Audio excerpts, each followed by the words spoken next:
Aduh, aku ngabisin waktu hampir 4 jam di jalan dari kota gua ke Jakarta pakai travel. Dan gua dari sana juga kayak pakai apa sih namanya? Dari tempat travel aku pakai Jaklinggo, pakai Transjakarta, pakai Velodrome, ke Mall Kelapa Gading, dan bisa sempet mendapatkan waktu nontonnya. Setelah itu balik gua pakai travel. It's totally worth it. That world is gone. No one could stand between me and home. Not even the gods. Keep us free!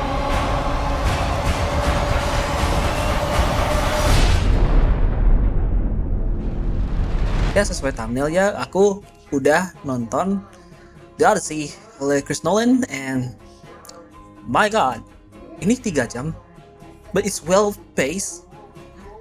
Dan rasanya kayak waktu aku nonton Dune Part 1, it feels long but it's also fast at the same time. Dan ya waktu awal trailernya keluar, ekspektasi aku just like, ini kayaknya bakal kayak cast spotlight anjir. Ini kayak, bro, lu lihat nama-namanya anjing, castnya gede-gede semua anjing. Ada Matt Damon, Tom Holland, Anne Hathaway, Mamang Pattinson, sampai Barry Safdie anjing.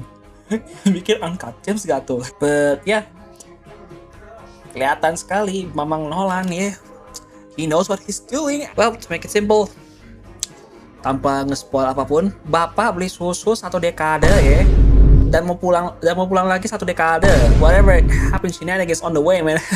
And yeah, I just saying that shit out of context karena kalau misalkan gue sebutin premisnya, I afraid that I will spoil some shit. Dan gue berusaha sebaik gue untuk tidak nge-spoiler sama sekali ya.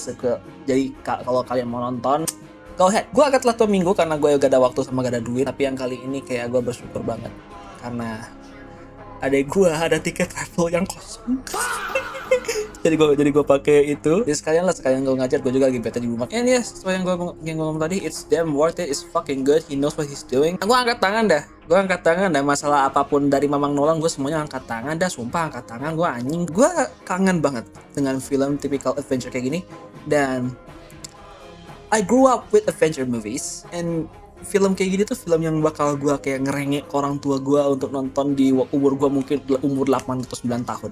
Dan ya, ini film memang 3 jam, tapi seperti yang tadi kayak gue bilang, rasanya kayak duduk nonton Dune Part 1, dimana kayak it feels long but at the same time it's fast paced. It's well paced. Mereka tahu kapan harus gas, mereka tahu kapan harus rem, mereka tahu kayak kapan harus build up, mereka tahu kapan harus kayak like the characters go. And it's a really interesting. Why? Karena kayak jarang banget mau gue lihat lokal atau luar kayak mereka tuh nge-pace-nya tuh aman, bukan sama nih, kayak serapih ini. Mereka tahu kapan harus kasih spektakel, mereka tahu kapan harus karakter, mereka tahu kapan harus slow down, mereka tahu kapan harus kayak hit the fucking gas and blow the fuck up. Dan ya dari semua kesempurnaan itu ya pasti bakal ada kayak bisa dibilang kayak drama-drama lah yang keluar dari situ. Salah satunya yang castingnya Ellen Page, yang orang-orang bakal kira dia bakal jadi Athena atau apa sih, gue lupa, Athena atau Achilles sih, gue lupa. But ya dia di sini jadi karakter namanya Sinon, and yeah, her screen time is definitely not like more than 5 minutes I guess. Dia juga dialognya gak banyak coy. Gue gak panggil dia Elliot Page karena gue no, I grew up watch her stuff, and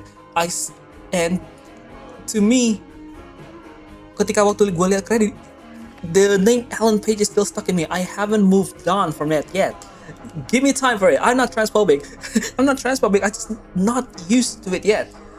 Oh my, I'm gonna get cancelled. But gue cuma belum terbiasa aja. Soalnya pas waktu dia transition ya, gue jarang ngeliat project dia aja kayak.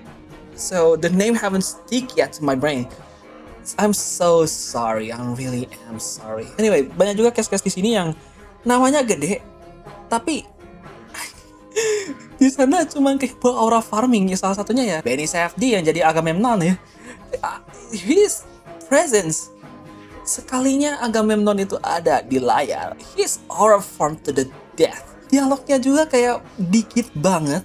Sisanya apa, aura farming ya karena dia Agamemnon yang tahu yang ya dia pemimpin yang ngancurin Troya.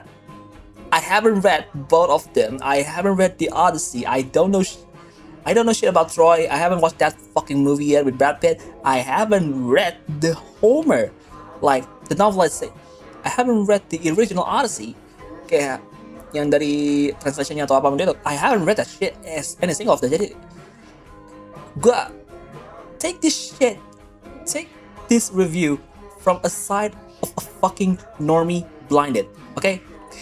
Mungkin karena karakternya emang kayak gitu di aslinya, his presence is always like damn. Itu juga dibantu sama custom desainnya yang sparking another controversy karena mereka orang-orang pada ngomong ini tuh gak lore accurate.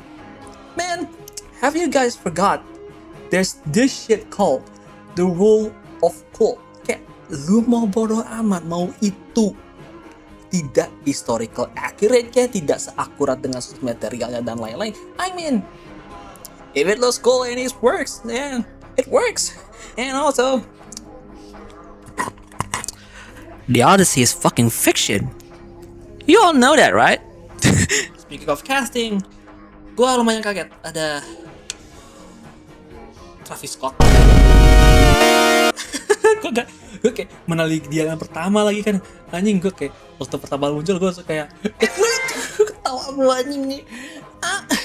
Dan ya ini juga bakal ngaruh ke Zendaya yang I don't know if Zendaya is also sparking controversy or not, but she's pretty well there. Walaupun ya agak dia kayak Channing di Dune Part 1 anjir, dia walaupun dia screen time-nya dikit ya she's the anchor. Kenapa gue bilang demikian? If I said it, I will spoil shit. And the plot itself, bagi aku ini salah satu film Nolan yang paling gampang diikuti setelah Interstellar. Ya kalian tau lah tipikal film-film Nolan yang alurnya suka dimaju mundurin, atas bawah kiri kanan, dibanting dan segala macamnya. Dan bagi aku ini salah satu plotnya sama, mainnya gak non-linear juga. The plot itself masih aman lah buat diikuti. Soalnya dia tahu kapan taruh segmen kayak waktu berjalan ke depan dan kapan waktu aja kayak flashback.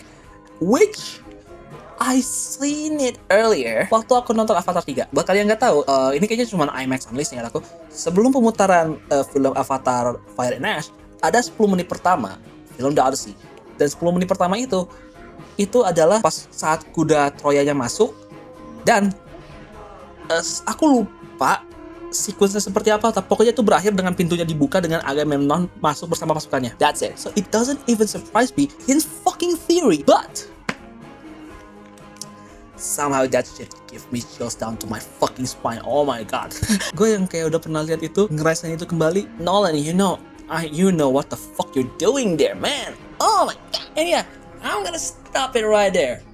Stop it right there before I start spoiling shit out everywhere. And ya, walaupun gue tadi bilang di awal-awal kayak udah semuanya bakal bagian Nolan udah pakai banyak ya.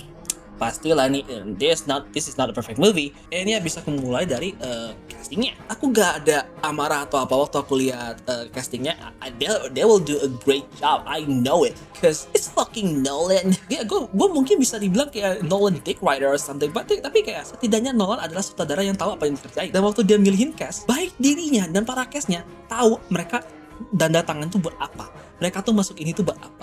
Walaupun ya, jujur, Tom Holland masih agak typecasted sebagai anak yang baby face, a little bit weak and all over the place, yang karakternya masih mencoba untuk mencari jati dirinya. His acting, gue masih ngelihat dia sebagai Peter Parker, okay? Walaupun at least dia actingnya udah mulai bagus dan lain-lainnya, but he got overshadowed by the other cast. Jadi apa hasilnya? Dia kecipratan bagusnya. Kayak The Rock kecipratan Emily Blunt di Smashing Machine. I'm really sorry, but he's not as good as others.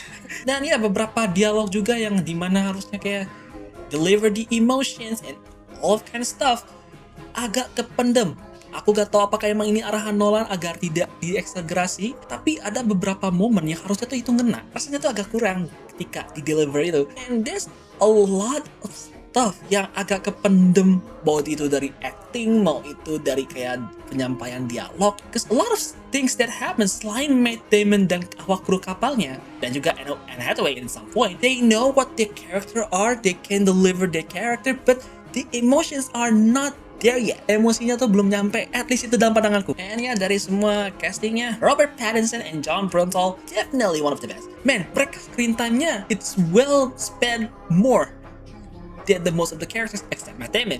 Kayak ketika mereka ada, they steal the entire frame to themselves. I swear. Kayak gue liat Robert Pattinson diadu sama Tom Holland tuh udah kayak hydrogen bomb sama Coughing Baby. Gue mungkin ini karena jam terbang juga ya. Tom Holland dia portofolio kebanyakan main di Marvel sih. Dia ada sih beberapa, but I haven't watched some of them. Tapi yang kuliah selain di Sherry sama Uncharted, he still got his baby face on. Kurang gitu. Dan ya Tom Holland juga kayak masih butuh waktu jam terbang lagi dan lain-lainnya. Tapi di film Nolan ini, itu udah stepping stone yang jauh banget anjir. Itu masuk CP udah. Karena tadi gue ngomong actingnya agak kependam, suara dan lain-lain. Itu mungkin karena faktor mereka syuting pakai IMAX camera. IMAX kameranya bukan yang kayak IMAX certified camera kayak Arri Alexa LF, Red cameras, or Sony Venice 2. No, mereka beneran pakai kamera yang segede gak banyak kayak gini anjing. Oh my god. Buat kalian nggak tahu, audionya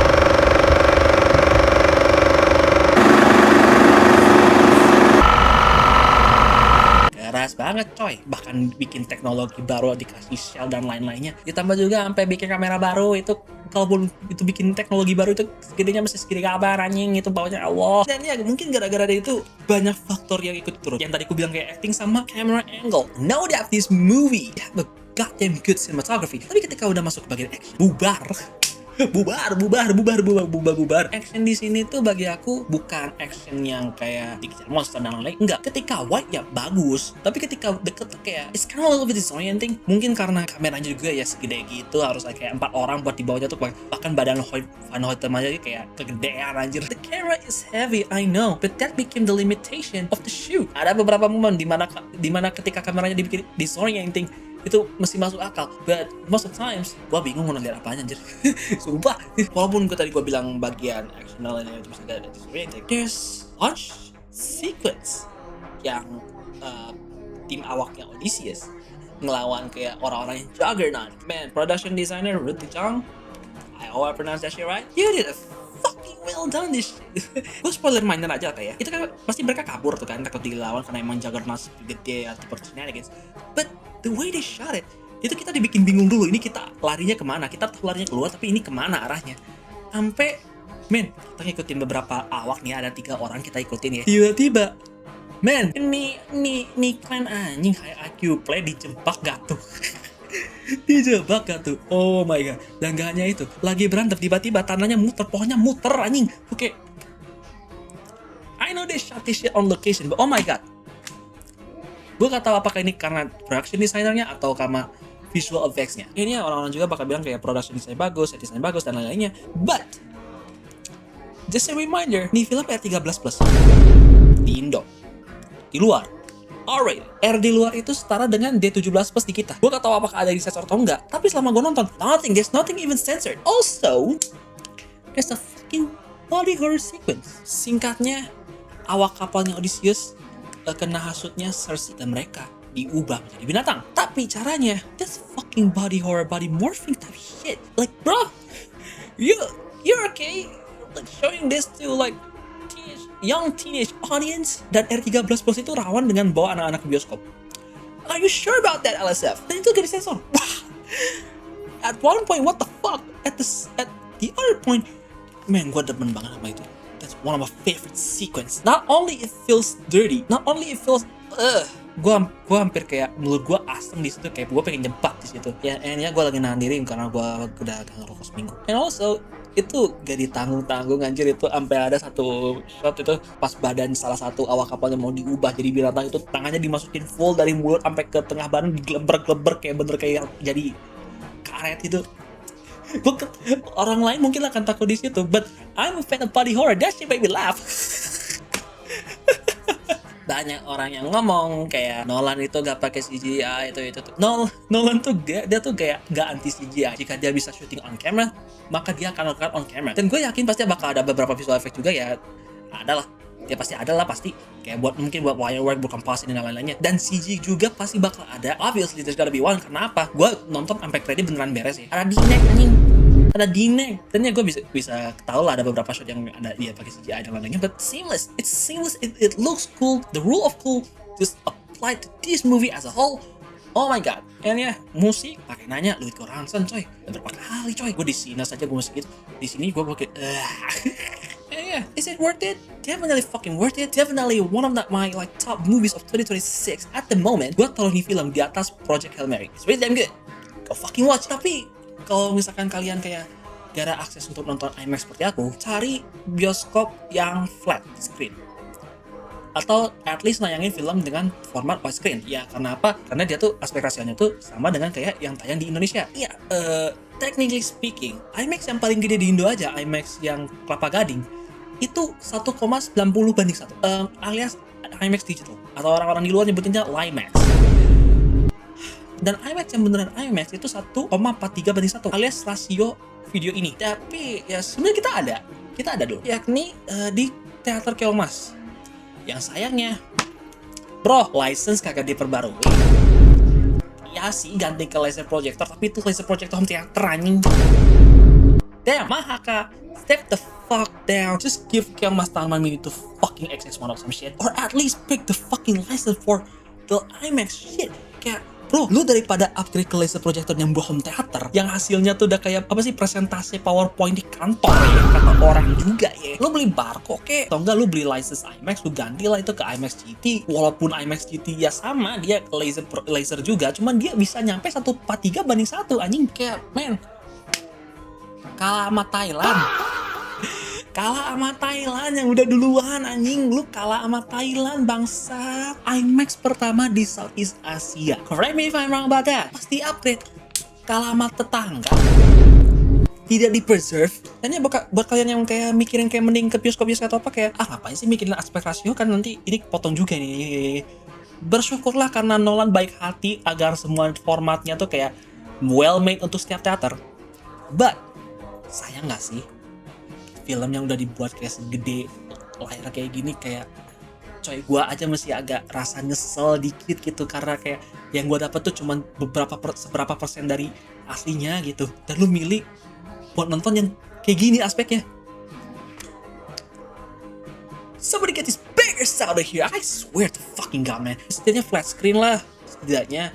Gua tahu tayang juga kok flat screen. Temen gue yang di Kalimantan juga ngomong kayak gitu. Mungkin beberapa bioskop CGV dan Cinepolis, I guess. Mungkin ada beberapa Cinema XX1 yang tampilin juga dengan flat, I don't know. Daripada lo ngabisin kayak 20.000, 50.000 tergantung di kota lo dan harga bioskop kota lo untuk kayak dapet yang CinemaScope, at least like experience this shit in flat screen. Dan kalaupun nonton di 21 dan gak bisa IMAX, setidaknya kalian coba cari teater yang pakai Dolby Atmos. The sounds fucking worth it. Atau enggak yang pakai apa sih, lasernya Christine dah, itu udah laser projector coy. Walaupun ya IMAX di Indo juga mereka tidak dibuat dengan setara, karena masih ada beberapa yang tayangin dengan secara 2K, ada juga beberapa yang 4K.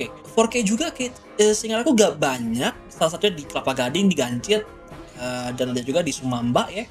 Gua gak tahu di kota lainnya apakah yang IMAX yang laser projector yang sampai 4K itu di mana lagi. But at least watch it in the respectable aspect ratio, at least. And overall, I really miss this kind of movies. I really miss adventure movies. I miss when movies like they dish the entire like accuracy just to make this shit cool, and it's fucking worth my fucking time. Gua rela tahan kencing gua 3 jam anjing demi nonton ini. Coy, gua gak tahu nih kantong kemih gua beracun atau enggak deh. Gua gak tahu gua pernah nahan kencing lebih dari 8 jam. I can survive all this shit. Go watch it in the cinema solution. Kalaupun nggak bisa, ya kalaupun nonton digital ya jangan nonton di HP. Dan kalau udah masuk digital atau masuk download atau Blu-ray dan lain-lainnya, all I can hope kita bisa dapat rilisan yang 1,43/1. I know it's not the same experience. I know we will observe the frame more than just experience it. Tapi at least respect the artistic intention. Anyway, mungkin itu saja yang bisa aku sampaikan. Kalau misalkan kalian ada pendapat, silahkan tulis di komentar. Verdict for this, 91 out of 100. Right, that's it. Terima kasih karena udah nonton. And ya, gue mencoba untuk kembali ngonten lagi. Ya, walaupun gue kelak ini agak pelan-pelan, gue Anjir, gue lagi berantakan banget. Also anyway, thank you so much for watching and yeah, see you someday in the future. Cheers and out baby. Bye.